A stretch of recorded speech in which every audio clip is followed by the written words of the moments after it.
I'm Dayna J. Francois. And I'm Mikayla Alexis. And you're listening to The Damn Podcast.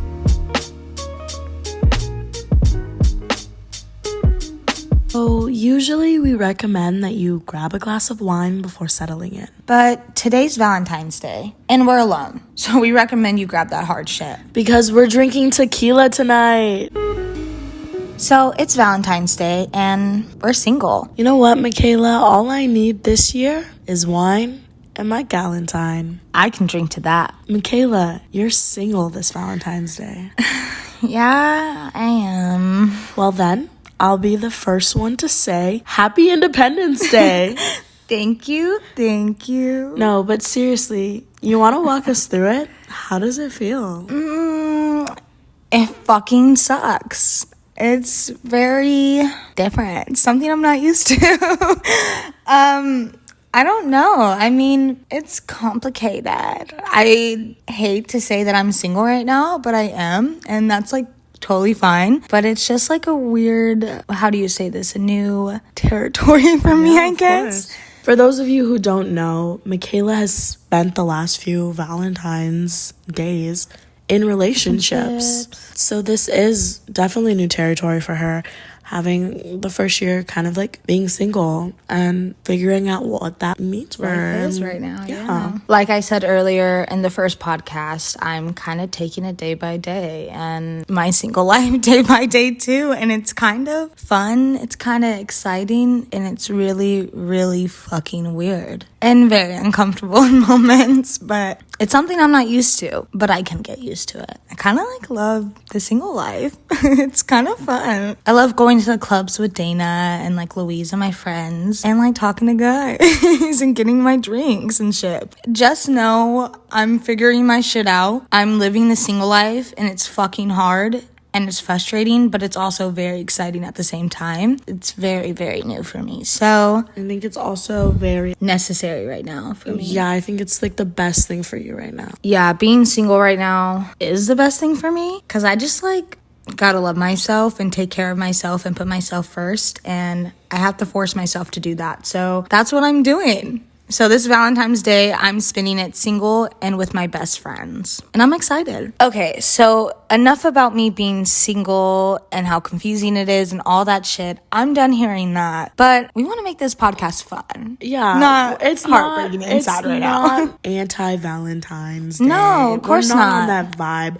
But I think to keep things lighthearted and fun, I want to share with you guys probably the worst Valentine's Day Dayna has ever experienced, but the funniest. And I guess you can blame her experiencing this all on me. So Dayna, do you want to take it away and tell the listeners about your best Valentine's Day? I'm so excited for you guys to hear this story because it's so fucking great. It's just honestly funny as fuck. So I'm going to take us back in time 2016 to 2017. Okay. Or I guess technically it would be 2018 because it was just after the new year. Like it was after Christmas. Yeah. Because it was February. So it was what do I call 2018. her? Oh, yeah. Am I giving it away? I mean, fuck it. Yeah, I guess you could I guess you could say the nickname that you always say for her. Okay, so today I'm talking about the ASU softball player.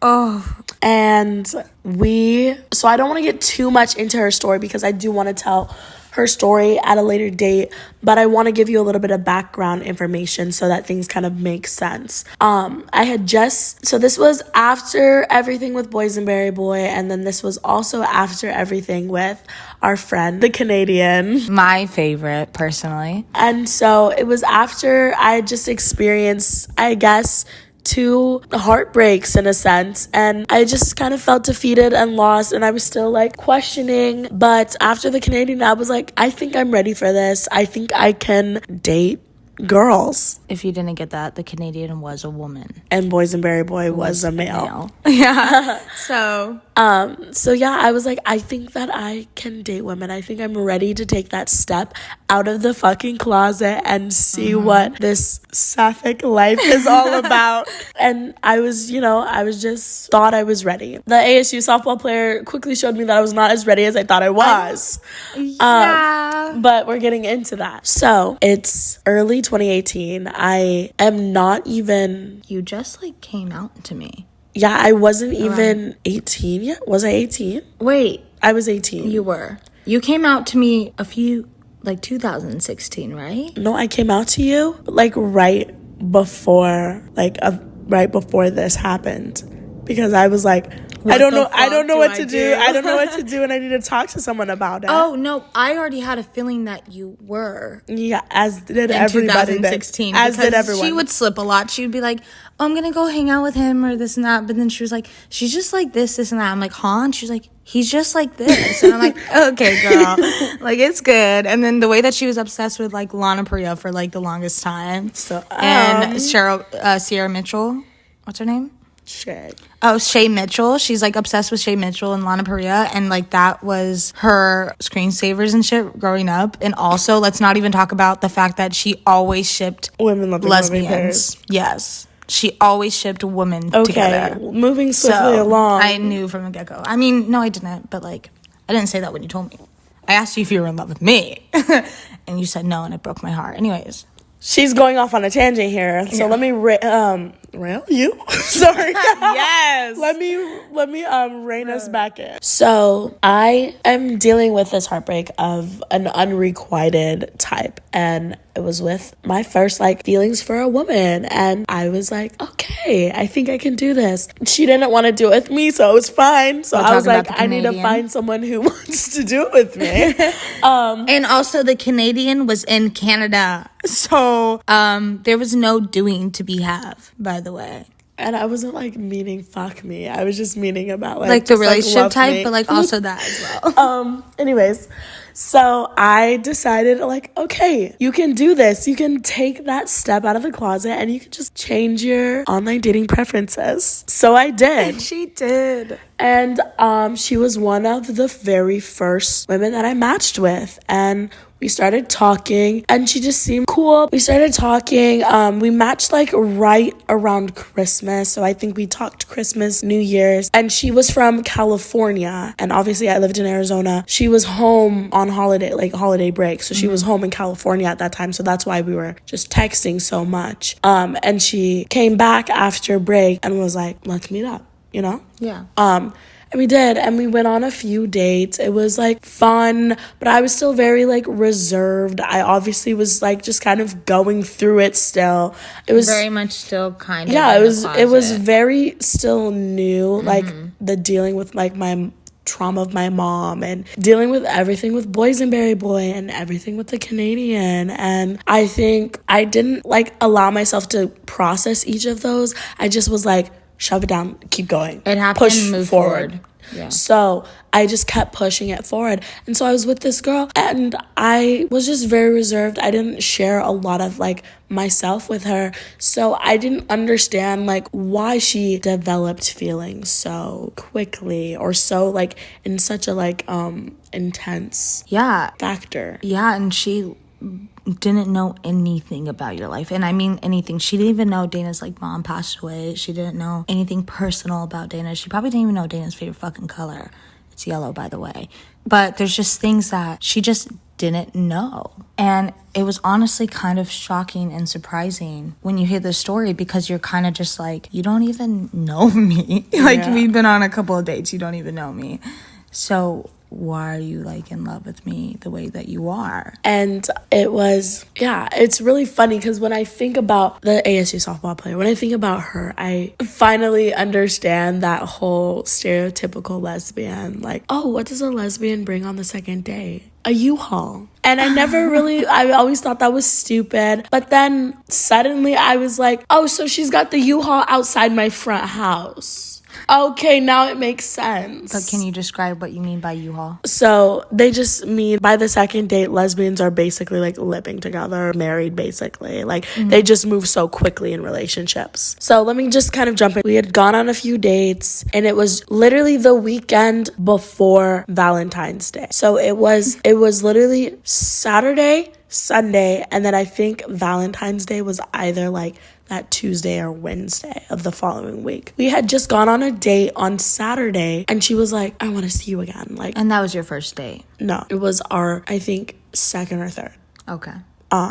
But the first date was very casual. We just like hung out and talked. Yeah. You know, I think we went bowling once. I think it was just, very just like casual dating. Casually dating, yeah. Yeah. She was like, when can I see you again? Like, blah, blah, blah. I was like, oh, well, like, sweetie, we just saw each other. Like, give me space. I can't breathe. I think I'm just that type of person. I love solitude. And maybe quality time was her love language. So I was like, we'll figure it out, like, blah, blah, blah. And I had left that night. And I still was very unsure about her and about the relationship. Yeah, of course, because you guys just went on 3 dates. Yeah. And also in my head, too, I kept, like, comparing her, obviously, to the Canadian. And that was unfair to her. Yeah. But it was something I couldn't control. I mean, you were in love with someone else, let's be honest. Complicated situation. I had gone to work and then after work, I went to Mikayla's house and we were talking. Oh, man. And basically, I was like, she invited me to Super Bowl Sunday at her place.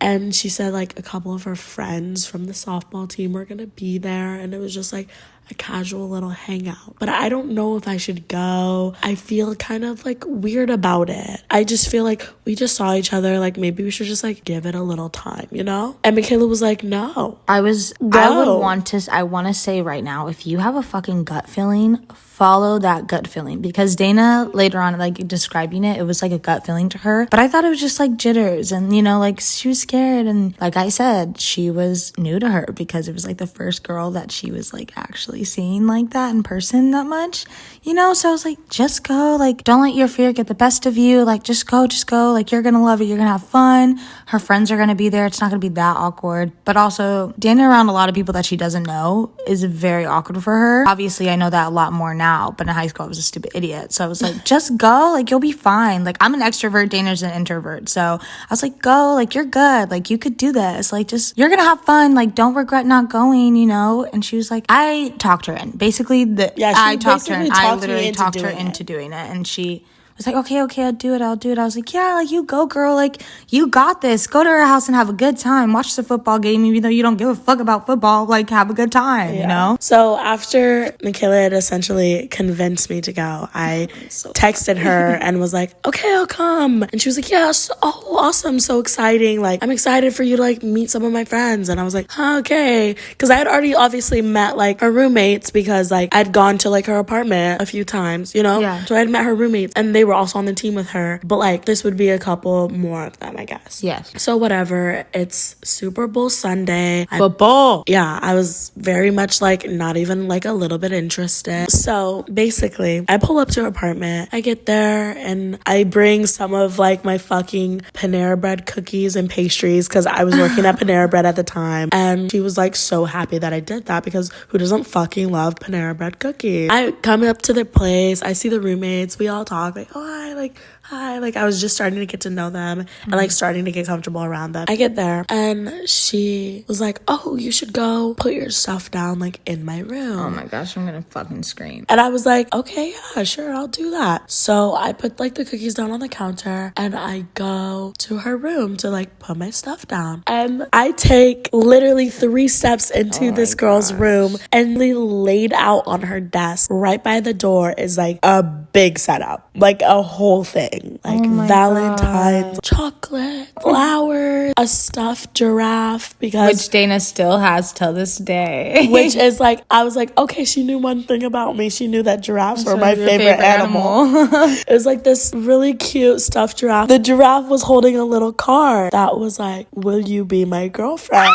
No. And it was one of those moments where I was completely like frozen. Like she shot her pants right there for sure. I wish that the ground had opened up and swallowed me whole. Yes. Because I just was not prepared for that. And when I get into situations where I feel completely unprepared, completely blindsided, I do not know how to react in those situations. So I just don't. I simply don't react. Dayna, she reacts with her face, but she won't say shit. She'll probably just like storm out the fucking room. I'm surprised you didn't just like walk out right there, grab your shit, quietly walk the fuck out of the house. But she just stood there. I just stood there staring at it because I think in my head I was just like, no, this isn't happening. No. Like, it's too soon. It's too quick. Like, no, you know? You guys only went on like 4 to 5 dates. Not even that. I was like screaming internally, basically. In that moment, I was just very hyper aware of my surroundings. So obviously, I hear her walk into the room behind me, stand behind me. Oh, no. Just staring at my back. And the silence was deafening. Like, it was so loud. It was like this. The way we heard crickets. And I didn't say anything. No. I didn't even look at her. Like, I was just staring at it. Because I was just, like, in utter shock. I think I had just jumped so far back into the closet in that moment. Because I was like... She was like, I'm not... Holy shit, it's real. She said, holy shit, I can have a girlfriend. I'm going back in the closet. I know, in my head, I was like, oh, I could have a girlfriend. Oh, that means that this girlfriend would be my family. Oh, that means my family would know. Oh, that means everyone would know. Oh, that means, like, I'm literally, like, Ellen DeGeneres. Like, I was just, like, not doing it. Oh, shit. Dayna, I was the only one besides Dayna's mother to know that she was attracted to women. Like, she liked girls. And so it just went from 0 to 100 It was, so like, quickly. to 2 people, to her whole family and her whole friends and everybody and knowing I suddenly was, like, was just like, oh, I'm not as ready as I thought I was for this. No. Which is okay. But I didn't know how to communicate But that. the thing is, I think that you could have gotten to a point where you were ready, but it was just so fast paced and it felt so forced and was like, oh, let's go on a couple of dates. I don't even know you barely, but like be my girlfriend. Like she was already out of the closet. She was very open with her sexuality and great for her, but you weren't. And that's definitely something that should have been communicated. And I think it would have if we had gotten to know each other more. My point, she didn't know much about you. And especially for her to ask you something so big and so huge with a lot of other people there, not knowing the person that you are personally, because again, you get anxious. Like you'll like freeze the fuck up. If she knew the type of person you were, she would have never put you in a situation like that to begin with. She would never ask you to be her girlfriend with her whole fucking softball team in the living room, basically. So it's just fucking awkward. Also, it was that situation. Well, I obviously cannot say no. Yeah, it was like, will you marry me in front of like 100 people? I'm saying yes. Like, I'm gonna say yes to you. Yeah. And then I'm gonna pull you to the side and say, bitch, I ain't marrying you. Yeah, so about that, I'm gonna keep the ring, but we're not gonna get married. So like, yeah, I literally was like, I can't say no. I'm scared, fucking terrified. I don't know what to do. Literally all of this is in my head happening in like the span of like 3 seconds. But all of that was happening. All those emotions, everything, but all happening internally. And she's just watching me unresponsive. Like this awkward situation becomes even more awkward because she says, I'll take that as a yes. Excuse me, ma'am. My ass sat here staring at this shit, completely silent. Didn't say yes or no, and you're gonna take that as yes? Like, that is not like consent, bitch. No. If she only saw the front of your face, she would have known it was a no. But she was staring at your back, so I did not know what to say. This and part's then so good. Suddenly I heard voices in the living room. So I was like, oh, now her friends are here too. So there was no way I could be like, actually, no. Also tell all your friends that I said no. Like, I couldn't do that. I didn't say anything at all. But instead, I just... This part. Turned around really quickly and just like hugged her. I wish I could have. I'm so sorry, girl. I'm so sorry. And I said nothing. And then she just like was hugging me and she was probably like so happy. And I was have a girlfriend in this moment. No, bitch. And I felt so completely awful. And then she like takes me by the hand, leads me out. And she's like, oh, surprise, my friends are here. And I was like, I know. hi. Like, you know, I'm just so much has just happened so fast. Girl, you didn't even put your shit down yet. They're just like, so, like, you know, Not they just them all like, knowing. they literally just jumped right into it. And then, of course, ASU softball girl is literally just like, she said yes. I was like, bitch, we're not engaged. Like, we're not engaged. We're not engaged, but she thought we were. Yeah, she did. So she said yes, and all of them were like, oh my God. And like, they all started just like to hug Cheering and us. shit like it's a fucking... Yeah, and the way I want to like To die literally right not there. be living. Yeah. Like, I want to cease to exist. Yeah. How can I create a time That machine? is like so uncomfortable. Like, I honestly don't know how you could handle yourself in that moment, because I would like throw up. Like, I would just vomit because I was so overwhelmed. And it's the way that the game hadn't even started. It didn't even kick off yet. Oh. So then I had to proceed to spend the entirety of the Super like Bowl. 4.5 hours. Yeah, with probably. these people and my new girlfriend. Oh my God, girl, you had a girlfriend for a couple hours. I'm so proud of you. No, actually for a couple weeks before, you know. Yeah. But we'll get into that. But we'll get to that. But yeah, and it was just like awkward. We were playing games and like watching football, which I didn't give a fuck about. Throughout the entire football game, I was sitting on the couch texting Mikayla. I was just chilling at home, like doing nothing. And I was just getting like blown up motherfucking texts. Dayna was like, I hate you so much. And I was like, girl, what? And I was like, you were just like at my house a few hours ago. Why do you hate me so much? She was like, I hate you.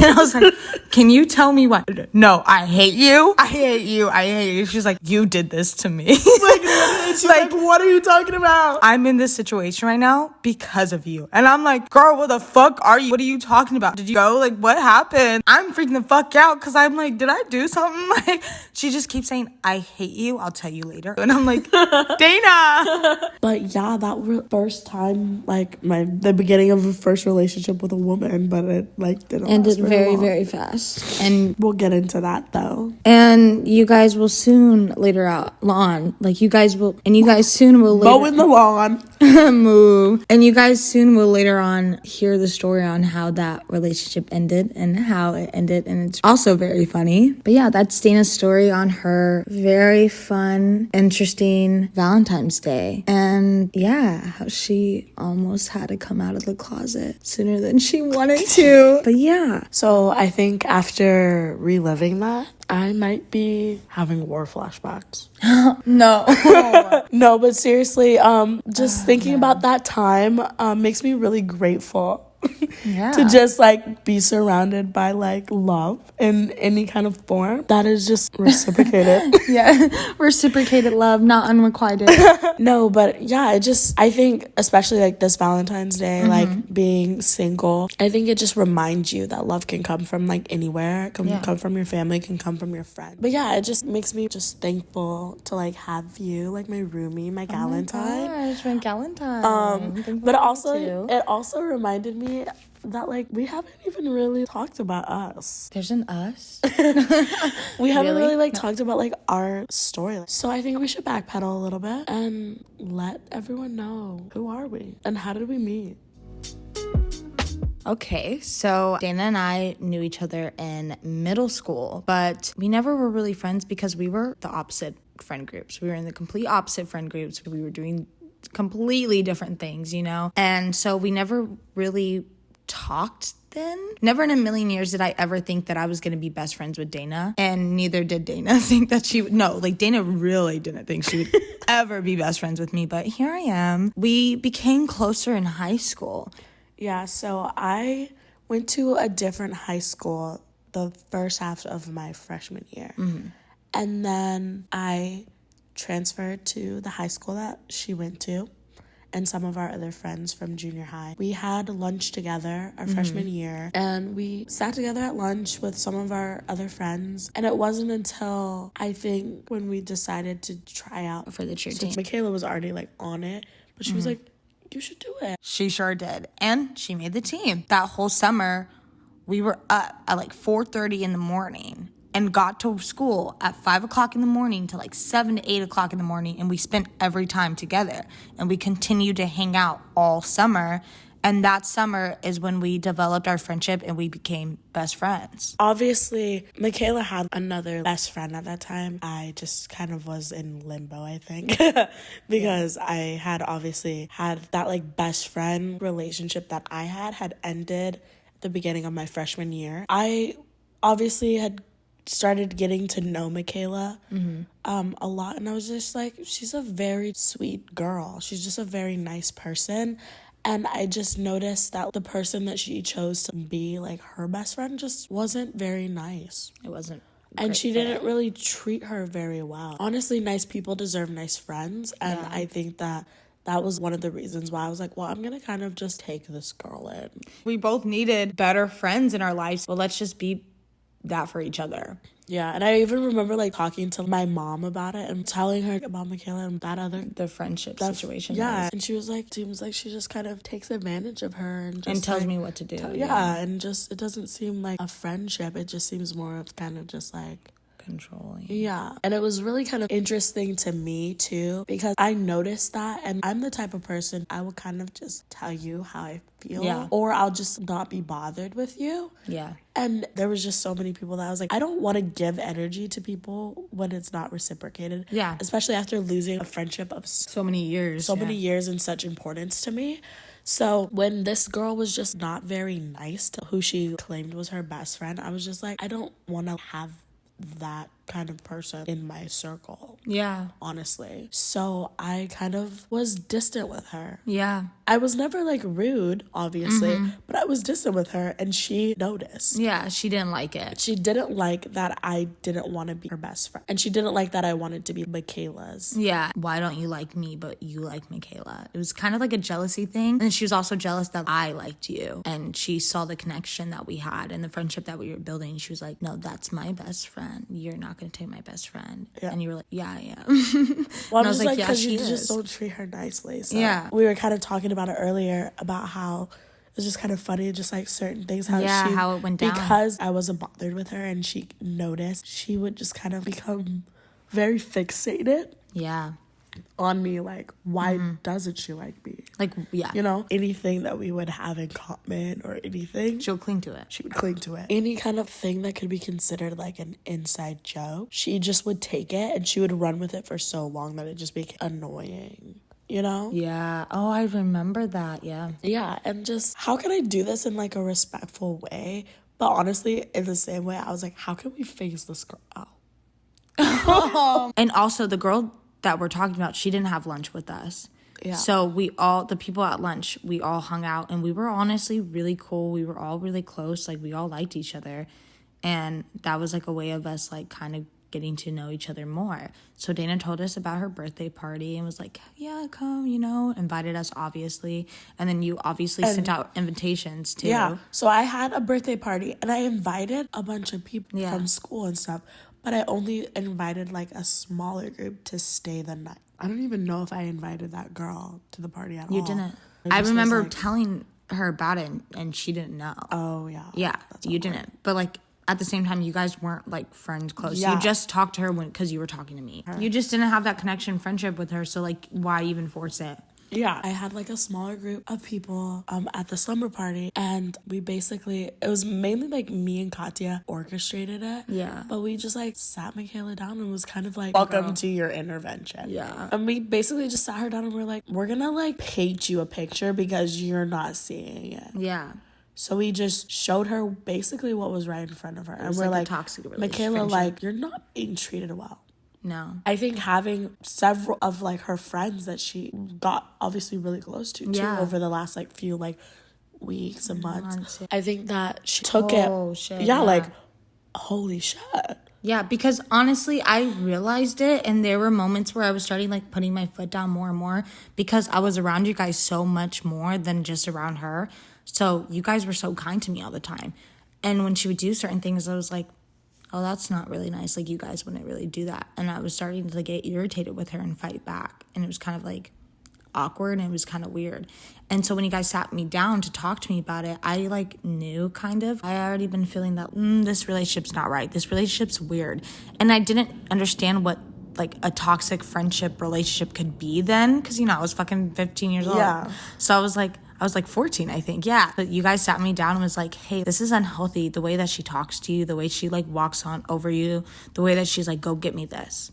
Like, that's literally how it was. It was like, oh, I don't have my bag of hot Cheetos. Go grab me my bag of hot Cheetos on my purse now, please. Yeah, she literally like, she wouldn't even say please. It was like, go do it. You're my assistant. It was You're like, my I was like, her, dog, go fetch it. Go do this, go do that for me. And I was like, okay. And the way that I would, because I was like, oh, friends help friends. Like, friends do things for friends, but like not in that way. You respect them. Oh, hey, it was can just you go the give way me that, the bag like, of Cheetos in my purse, never, please? Of course. Like, we would never do that. No. I'd be like, and I started noticing those things, and even the little things that I was like, oh shit, like you would share things, you'd be nice. Like, I had a thing with being like, obviously I had a thing being like in toxic friendships growing up, and I just didn't know it was like a pattern until you guys came into my life and was like, that's toxic. And I was like, really? And you were like, yeah, that's toxic. And I was like, fuck, this is. So we sat down, we talked about it, and I texted her that night, and I was like, hey, can we talk? I don't really like how you treat me. And we talked about it, and she didn't realize what she was doing wrong. And so I was like, okay, I'm kind of over this friendship. And then it kind of like withered away after a while. And then that's where I started becoming closer friends with Dayna. I guess I just learned that it's okay to let go of people who don't serve a good purpose in your life during that time. And it's okay, like, just because you're close and just because you have a bond and you care for them doesn't mean you can't let them go. Yeah. And I think that was hard for me, but that's also something that I learned because of you guys. And it wasn't like a mean girl thing, and I don't want it to sound like that. They were doing it as respectful as they can, and Dayna was trying to be as respectful as she can towards the other girl, but she wasn't going to waste her time trying to be friends with someone she didn't want to be friends with. I was never one to kind of just like put up with mean girl bullshit. Yeah. We're not in the fucking teenage movie. Like, I'm not doing that. Yeah. It was a very eye-opening moment, and it was very emotional too. Yeah, and I just felt kind of like a lot of love. Yeah, and honestly, I would say as a room of 15-year-old girls just sitting around, like, I think it was Being very, genuine. very mature of us. Oh, yeah, 100%. And have a conversation like that. Yeah, and it wasn't even just about her, too. We talked about other people that weren't benefiting each other's lives, and you guys gave me examples, like, with your old best friend. Like, you realized that that was a toxic relationship, and it wasn't benefiting you anymore. You're like, I've been there, too, and it's okay, you know? Yeah. It's okay to let go of things that no longer serve you. Mm-hmm. It was a mature thing to do, and I'm very, very grateful for that moment, because it was just like, oh, I belong in this, like, friend, like, these friends. And when I was friends with her, I didn't feel like I belonged, you know? And I tried to, but I just didn't. Now I just belong wherever I want to belong, so. Period. That was the beginning of our friendship. And that's one of the most solid moments where we're like, oh, this could be a really great friendship. And we were 14 years old. You just turned 15. And here we are, 21 and 22, and we're going strong, hopefully. So yeah, that was kind of like the beginning of our friendship. Was during that. Dayna saved me from a really toxic friendship. Here she is saving me from toxic things all the time. Literally. And not all heroes wear capes. No, but sometimes they wear sweatpants, and that's what I'm wearing right now. Yeah, sweatpants and hoodies and bonnets. Happy Black History Month. Yes. But definitely as we like continue on with this podcast and we dive more into our journey, you're gonna see our relationship blossom and grow, but also go through lows. We have had one of the most tumultuous relationships. Yeah, for sure. I would say there was points in our relationship where I think we didn't even like each other. Yeah. Oh yeah, for sure. Like, there were definitely points like that. We love each other so much, but there was moments I was like, I hate you, but I love you, but like I can't stand you right now. Like I can't stand you anymore. And there were moments where like we actually had genuine breakups. Yeah, we had to be like, it was just like, this is so bad that I have to remove myself from the situation. And it was just, and we'd kind of have to put pause. Yeah, and we always like would find our way. I think it was the way at first we did it was very in an unhealthy way. Yeah, because like we would put pause, and then when we would ignore like it was never there. Yeah, we'd push unpause, and it would just magically kind of just go away. Yeah, we never would talk about it. Mm-hmm. But then like obviously more recently, obviously that's not how it is, and we live together. So yeah, well now, but like even like before, like we had gotten to a point where it was like, okay, we're gonna sit down and we're gonna talk about it. Yeah, I think it was after me getting out of a really, really, really toxic relationship. That's where Dayna like put her foot down, and we didn't talk for a couple months. And it was really hard, but I was in a situation that was not great and it wasn't healthy, and Dayna knew that, and she fought so hard for me. You guys will hear that story like another time, but that was one of our breaking points. After that, we sat down and we talked and we communicated, and we were like, we can't have this terrible communication. Like, you can have good communication, amazing communications outside of relationships too. You need that in friendships just as much as you need that in relationships too. And I think people forget that because they're like, well, we're just friends. Like, you don't need to have those heart-to-hearts all the times and sit down and have those deep conversations. But like, no relationship or friendship will ever work if you guys don't know how you guys work. And me and Dayna learned that the hard way through years and years of hard work and friendship building, and we've done that, and I think we continue to do so. So our communication's been a lot better, and we would kind of like walk on eggshells for a very long time, but now we're like, no, fuck that. And if something bugs Dayna, she's like, this fucking bugs me, I'm telling you straight up. And I'm like, okay, this bugs me, I'm telling you straight up. And we just do it, you know? And it's tough love and it's hard love, but it's worth it for sure. I'm really glad that like we have this kind of friendship and how much we've grown. No, bestie. Aw, not me crying in the club right now. But yeah, I love her, and she's literally my soul best friend mate. Oh, cute. Like best friend soulmate? Yeah. Cute. Yeah, it's a thing. We just did that. So I'm very grateful for her. And this Valentine's Day, I'm going to celebrate my friendship with Dayna and the love I have for her and our beautiful friendship. So that's my Valentine's Day. Sorry if I said it wrong. But yeah, I'm celebrating it with my best friend this year. I am too. I am. Cute. Aw. I love you. Should we kiss? Like, should we? I guess we should just kind of wrap it up and just say happy Valentine's Day. Yeah. Celebrate the people that you love, not just the ones that you're in relationships with. If you liked listening, make sure you subscribe to our podcast and tune in for the rest of season 1 because shit is just getting started. Bye now.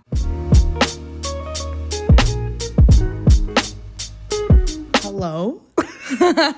I feel like every time I have like a conversation with you, I just am like more gay. Yeah. You're like, I hate men. I'm like, men, they make me